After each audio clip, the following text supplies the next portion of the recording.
They say you guys are from Santa Barbara, which is a rather unfamiliar name to the Japanese audience. What sort of a town is that? It's about 100 miles. I'm getting such a weird echo. Strange. Yeah, sorry, this is the way I've got this thing set up here. Okay. Yeah. But it's a town about 100 miles or so north of Los Angeles. Mm-hmm. And it's, I don't know, a strange little place, kind of quiet college town, about 80,000 people on the seaside. So, I don't know. Most of, I guess there's one part of town is kind of old money Beverly Hills style, and the other part's the college town, and there's just a lot of kind of research places there. Randy and I's fathers both worked at the university, and Dean and Todd's were both kind of, Todd's was involved in engineering, local town stuff. Sort of a laid-back place, not the kind of town we associate with sort of a high-tension music scene, though. No, it's not high tension, but there's a lot of music. I mean, I think that's probably why there is, because people are allowed to do whatever they want. So you'll see, there's a great blues scene, a great bluegrass scene, and tons of rock bands. Really supportive. I think in Los Angeles there's a lot more of a competitive vibe going on, and when you go see a show in Santa Barbara, just all the bands turn up for each other's shows. I don't know, it's really supportive. I don't think I can recall ever having heard of a band that came from Santa Barbara per se, though. Strawberry Alarm Clock. Okay, I think you just answered my question. Ugly Kid Joe? Next question here is about how you guys originally got together. What was the bonding factor? It was basically just something to do after school. We were all in high school, and I just kind of, the rest of them had known each other for a while, and I met them when I was a freshman. They were seniors. Just kind of did the, oh, you got a guitar? Yeah. Got drums? Yeah. Let's jam. So, just got together after school and started playing. You weren't necessarily the musical geeks at school or the musical heroes at school or anything, were you? We were geeks, but I don't think it had anything to do with music. Just geeks getting together to play, huh? Just plain geeks. Were you already fairly experienced by that time, or had you just gotten into music, or what was the situation? I think for all of us it was kind of, well, I owned a guitar, and I'd taken lessons, but I always stopped. I mean, Dean was probably the only one. He'd like taken piano lessons seriously for 7 years. He was the only one who had any real ability. Todd had gone to a guitar teacher and he'd learn a couple of Boston solos. And, what do you call it? Stairway to Heaven. So, we weren't very proficient. When did you first start taking on the veneer of professional musicians, and when did it start coming together? About 10 years from now, I think. No, but when were you first able to put together a demo that you felt confident people could listen to without sort of squirming in their seats? Well, we never really did a demo, per se. I mean, our first album was probably what most people would have called their demo. We did 4-track stuff at home, and a friend of ours wanted a backup band on 2 songs, and so that if we'd be his backup band for 2 songs, he'd pay for us to record a couple, which we thought sounded good.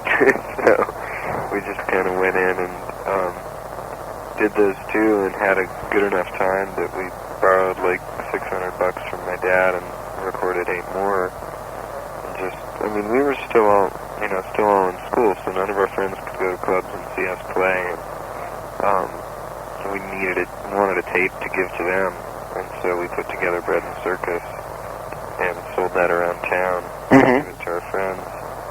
And at some point it just found its way, like, people gave it to people, ended up in LA, and we'd never actually mailed out, like, sent a tape to a record company, and we started getting calls back. So I mean, it was weird because we hadn't really planned on. I didn't ever assume that we were good enough to do this for a living. Mm-hmm. So when it ended up that we were getting a record deal, we were all kind of surprised. Mm-hmm. I mean, by the time that happened, we were working on a second tape, and so they ended up releasing both of those as our first two albums, as they were, screwing with them at all. Huh. So they almost sort of triggered a bidding war, huh? No, because it never got to bidding. Uh-huh. We had some pretty simple demands, and luckily ended up with a manager who was interested in having a career rather than making a fast buck. Because, you know, people would throw a lot of money at it, and what we were after was being able to release the first two albums and tour on them and have creative control, and we really wanted to just have low pressure. I think it happens a lot that people get signed, they take a lot of money, and like they have to be big. Doesn't matter if they're good or not, they just have to be big right out of the box. Yeah. They never get a chance to grow at all. So you guys were more concerned with just doing your own type of thing and getting financial support to do that, huh? Yeah. So they just, I mean, you know, we were cheap for them. So, you know, the first album came out and it sold like 20,000, which if we had a typical deal would have been really bad, but for the kind of deal we did, everybody was happy. Considered a success. So we just kind of treated it like we let Sony pretend they were an independent label. and took that attitude with it. Sort of a question here based on a preconceived notion of what California should be like, but it says here that in spite of the fact you guys are from California, your music doesn't exactly radiate sunny California optimism. Well, I mean, California has, you know, the Hollywood you see in movies, but it, you know, it also has Watts, and it also has, you know, it's got its share of problems as well as its share of beauty. I don't know. I mean, you can't really make a generalization about any single place, even Watts. Right. The beauty in Watts. Yeah. So. Well, I guess, you know, the music is more about you guys as opposed to where you live, huh? Yeah. I mean, and wherever anybody grows up, you're always going to have, no matter how perfect your life is, you're going to eventually be damaged goods. You know, from whatever may happen, from birth to childhood to adulthood. You know, there are definitely different degrees. I mean, you can go from having had all the right things happen and still having big questions about whether you're worth anything or not, to having been beaten all your life. There are different degrees of pain, but I don't think either invalidates the other. Well, does your music to work on? Oh, excuse me. Does your music deal with your darker side, or how exactly does it work? There was some comment in your bio about you write lyrics as a form of therapy. I mean, that's the best way for me to deal with an emotion directly. I think is to write about it, sing a song about it. I have trouble just, you know, I don't know. I cry at like car commercials and there's the sad scenes in movies. And so, like, you know, writing songs is the one way that I can try to feel something and actually feel it. But your lyrics are maybe not quite recognizable to the uninitiated person. I mean, it seems like you deal with certain settings and scenes that mean something to you, but not necessarily to us. Is that your intention? Well, I'd like them to be evocative, but not necessarily completely descriptive. I mean, if it's too descriptive, it doesn't mean anything for me a little ways down. Right. But if it creates a mood, I can always come back to that and feel something in it. What? So, I like to, I mean, I mean, for me, songs are like big questions. I don't pretend to provide any answers. So, you know, they're just a way of working out whatever I'm thinking about. And the same questions pop up enough that very few songs have ended up being really obsolete for me later on. Some have, but not a lot. Have you seen this lyric book the record company here made up? The one that Sony Records made up? Oh, they made up a big, beautiful color booklet that talks about the band and has all the lyrics to the recent album with their Japanese translations. And not only do they have the lyrics, but they have all the chords to the lyrics as well. That's really cool. Yeah, no, it's amazing. In fact, I've got this here in my hand. Wow, I wish they would send us one. Yeah, it's beautiful. It's really nice. No, the reason I mention this is because I really love the recent album, in spite of the fact that this is not my interview. And one of the more stunning songs, I think, is "Stupid." And you know, I had wanted to take a look at the lyrics, and you know, I've got them here. And you know, it doesn't really mean anything to me, but it seems like you're talking about something that happened to you that, you know, obviously made you feel stupid. Yeah, stupid, or you know, sort of astounded that, you know, you hadn't known something, and somebody's like a little comment or something somebody gave away left you feeling very stupid. What exactly are you talking about? I don't want to like describe exactly what the song's about. That always makes it boring. Like, you know what the song's about, and that's all it'll ever be. Right. But I don't know. You get in situations where you just assume something about somebody, and you find out that you just occasionally you realize you can never make an assumption about anything because you're undoubtedly going to be wrong. Right. But then when you find out your assumption was wrong, that's when you start feeling stupid.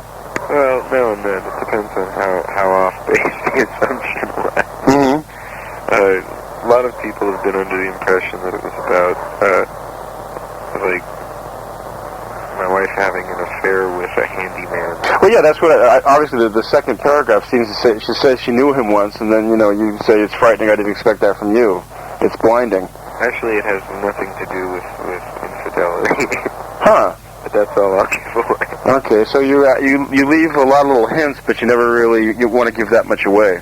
Well, I mean, I've had people who said, "Wow, this parallels this, you know, this affair I had." I had one guy who was saying it, you know, he had a friend who was really, you know, who was kind of strung out.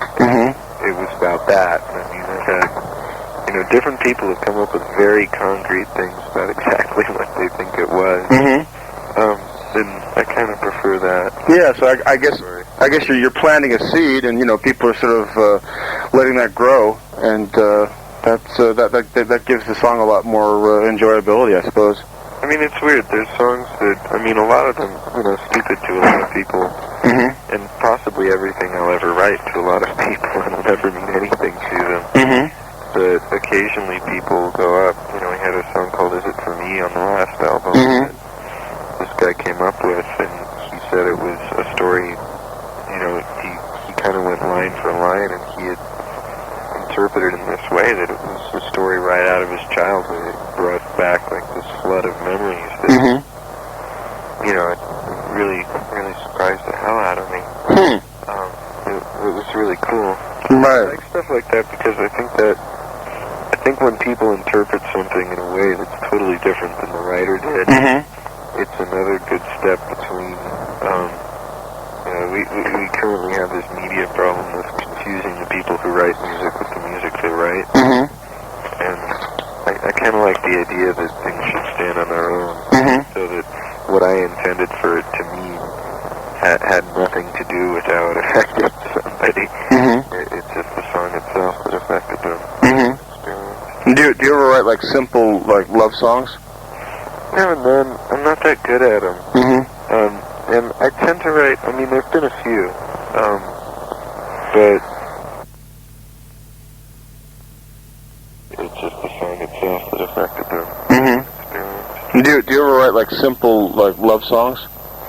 Now and then. I'm not that good at them. And I tend to write, I mean, there've been a few, but I tend to write about things I'm upset about. Sometimes sometimes I'll write a love song, but my love life has been, fortunately, not very upsetting for quite a long time. And so sometimes when I'm really overjoyed, I mean, I've written probably 5 or 6, but they were all very, very meant, if that makes sense. They were very what? They were very in the moment rather than thrown out. Oh, I see. I don't like just writing love songs to write love songs. For me. Well, are you very prolific then? Do you throw out a lot of the songs you write and just sort of put the cream of the crop on vinyl? I go in spurts. I mean, there were a ton of songs written before this album came out. But, I don't know, I go in spurts. I've been dry for a long time. I don't think until I'll start writing again. Kind of bored. It's what I'm supposed to be doing.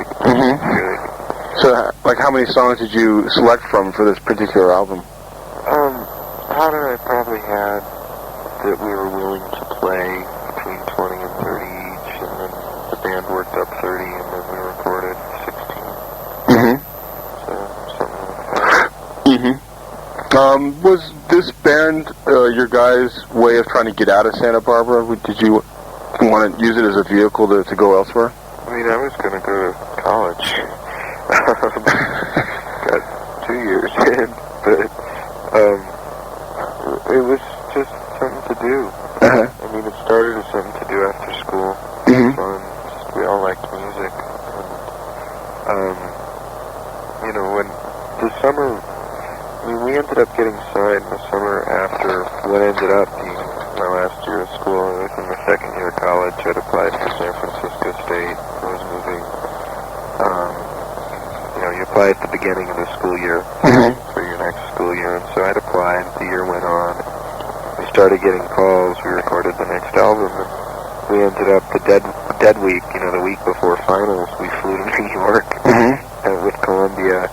Flew back, took our finals, and then we ended up going on tour like a month later. So, it was really accidental. And it sounds kind of strange, but I mean, we never really put ourselves out there for it. We got lucky enough that people came to us. And I mean, I think it's one of the things that's hopefully kept our attitude good, is that a lot of people have to go through this, long process of working really hard to get the record deal, or working really hard to get people to hear them. And we really didn't think we would ever do that. And then it ended up happening anyway. And so we never had to start thinking of what other people would like or what other people would want from our music. We made it exactly the way we wanted. Yeah. Well, to tell you the truth, though, Glenn, I would imagine, though, we would expect you to do the opposite because you were young, because you were so young and getting a record deal, that, you would be rather naive and think that, well, it came pretty easily. Now we've got to kind of get to work, get down to the business of pleasing people and become very self-conscious about the whole thing. But instead, you talked about allowing yourselves to nurture, the record company allowing you guys to nurture. I guess you're just a very level-headed bunch of guys then, right? I don't know. I mean, we just want different things than some people do who do this. I mean, a lot of people get into this business because they're really ambitious. And I want to be a musician, but I really don't want to be a star. So, it's weird because I really do want people to hear my music, but I want to be anonymous. Yeah. I want to be able to walk down the street and go, buy vegetables and not have anybody look at me at the market. And, I want pretty basic things. But aren't you in a rather, you sort of put yourself in a rather risky position, though, because, fame and all of its, attendant glory and MTV appearances and whatnot makes you immediately identifiable. How do you plan to prevent stardom, celebrity? I don't know. I mean, at the level we're at, pretty comfortable. Mm-hmm. I kind of hope we'll stay at this level. I mean, I think you have to put yourself in those positions. I mean, you really have to play out for it and have the extra bit of, shine or veneer or whatever Mm-hmm. to have people be that interested in you. Mm-hmm. And hopefully, I think we're mundane enough that people aren't going to be that interested. They were talking about you for a while as being, the next generation's answer to REM and stuff like that. Did you ever get upset about the hype? Like, did you ever think you guys are pushing us a little bit too hard, or you're misunderstanding what we're all about? I don't know. I don't know how hard the company pushed us. Mm-hmm. I mean, we kind of keep out of it. I know that, at least in the States, the press was under the impression we were being hyped, and they responded by hating us. Mm. Or at least ignoring us. Mm-hmm. Which has been okay, because we've done well despite that. Mm-hmm. I don't know. I try not to think about it too much. I mean, we call up and do interviews, and we play places, and, we kind of answer the questions and try to do a little more than a yes or no answer. But, I don't know. We don't get too involved in the machine of it, or at least we try not to. Mm-hmm. What sort of feedback have you gotten about this particular album? Does the press like it? Does the public like it? I've seen 3 reviews, and 2 of them were bad, and 1 was good. One of them said REM as, described, we may ultimately just turn out to be REM as interpreted by Air Supply. Huh, that's kind of a strange observation. It's rude. Mm-hmm. But well, actually, I myself have been sort of at a loss to explain, your music to other people. Like, who would like it? Like, for example, often when you're explaining something to somebody else, you say, well, if you like this band, you're probably going to like this one. And in your own case, I really can't think of a band that's similar enough. I mean, it's weird, because we write kind of pop melodies. Mm-hmm. And I mean, there are people I know who only really listen to harder music. Mm-hmm. And happen to like us too, and there are people who listen to really, really pop music, mm-hmm. and we're kind of the furthest out they get. Mm-hmm. And I kind of like that we don't have a really perfectly defined niche. Yeah. That can be thrown in with other bands. Mm-hmm. I hope that, sometimes you get a hype around a band, a bunch of articles about them, this, kind of the media blitzkrieg. And with us, I think either you kind of hear it and you like it, or you hear it and you hate it. And hopefully that's all that ever comes into it. I kind of prefer that music is that way. Do you think of any other bands, like, say, contemporaries of yours that are like kindred spirits, that are sort of on the same wavelength as you? I don't know. I mean, there's mostly my friends in town. What's that? But nobody's heard of them. I don't know. I mean, there's a few bands. It's good to see bands like Counting Crows are getting well heard. I think REM's been being true to themselves. There's just always been, it's hard to say who's a kindred spirit and who's not. Mm-hmm. There's a lot of people. Well, have you received, like, support or praise from other bands? Not really publicly.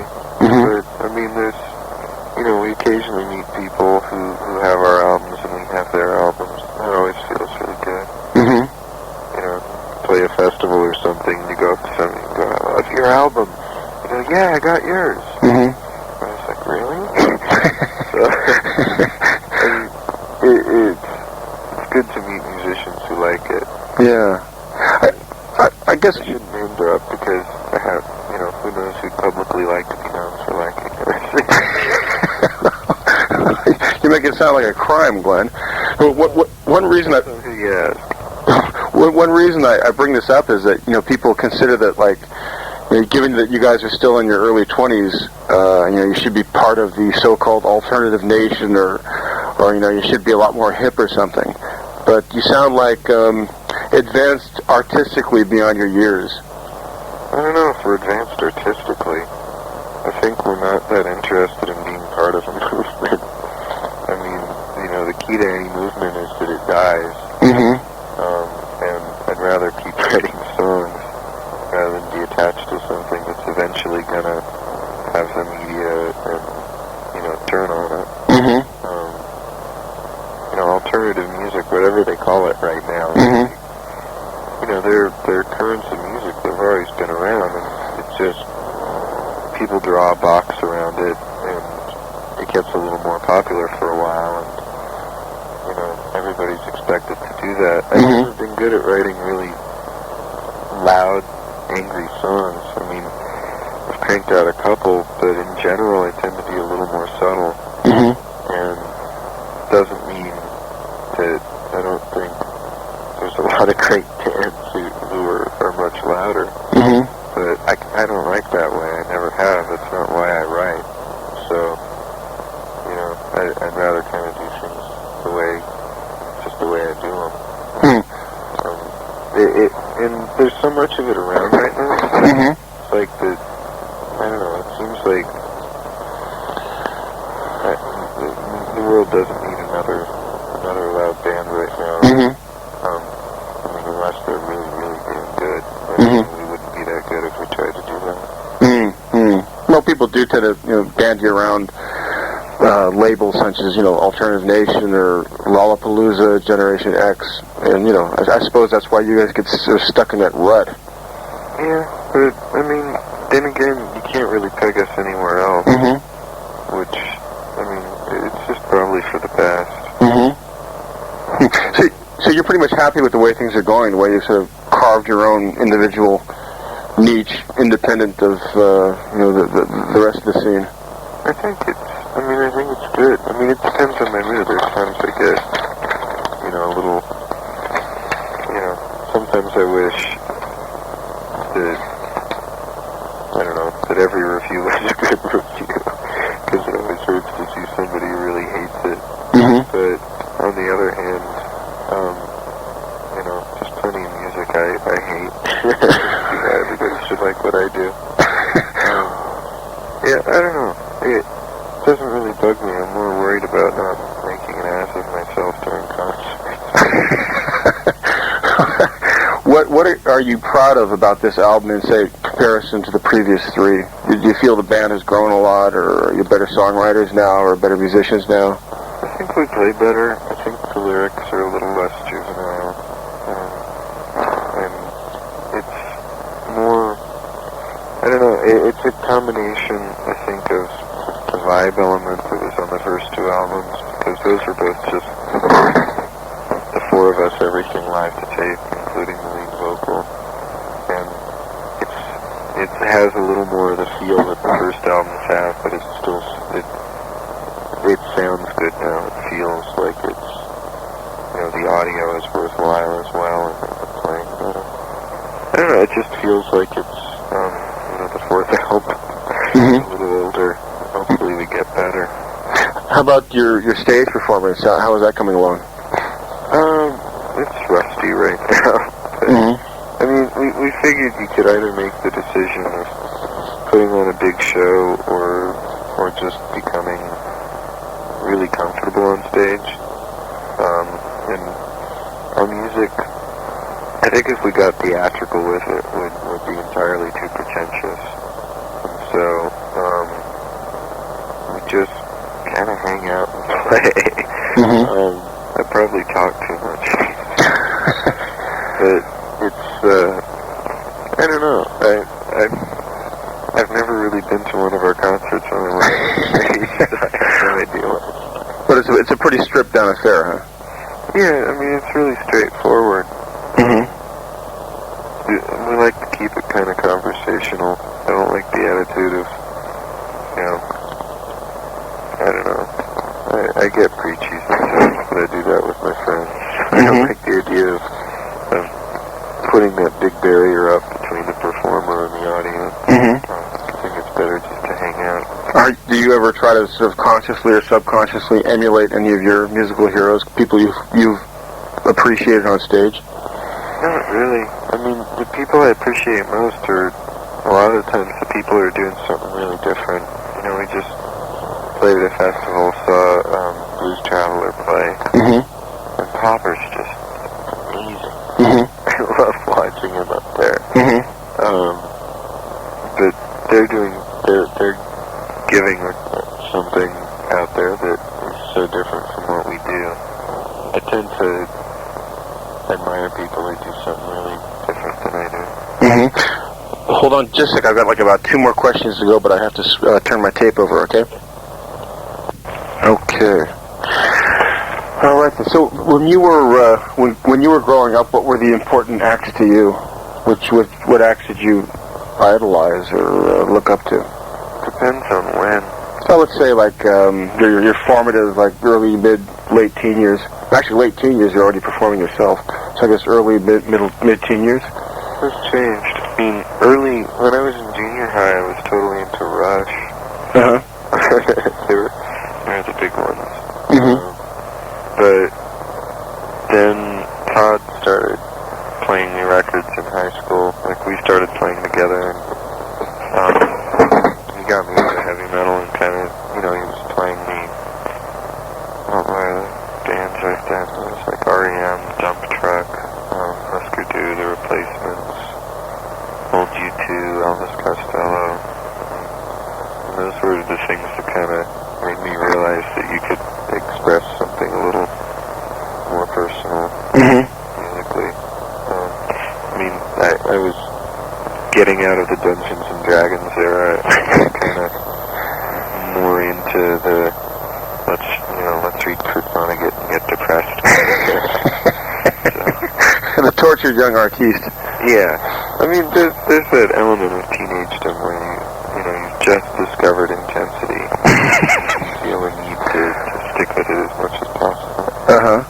I think one of the more striking qualities of this most recent album is the songwriting. And, I would imagine people have praised you for that before. Who do you consider to be the really great songwriters, though? I mean, you mentioned like Costello. I'm sure he would be high on your list. Costello is pretty up there. Mike Scott when he's on, but Mike Scott? Yeah, he wasn't last time, but hopefully he will be. Pardon my ignorance. Who's Mike Scott? He's in the Waterboy. Oh, okay, sure. Yeah, Mike Scott. Okay, gotcha. Van Morrison. Just because the thing about Van Morrison is he writes about joy better than anybody else does. And it's so hard to write about. Like, a lot of people write about happy. But he writes about joy and makes it just strong. It's great.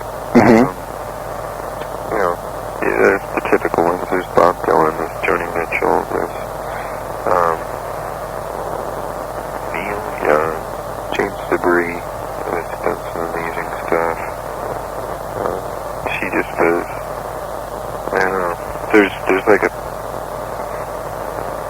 the middle period of James Debris was like just lyrical tappers. She would take the most mundane sight and turn it into an incredible poem.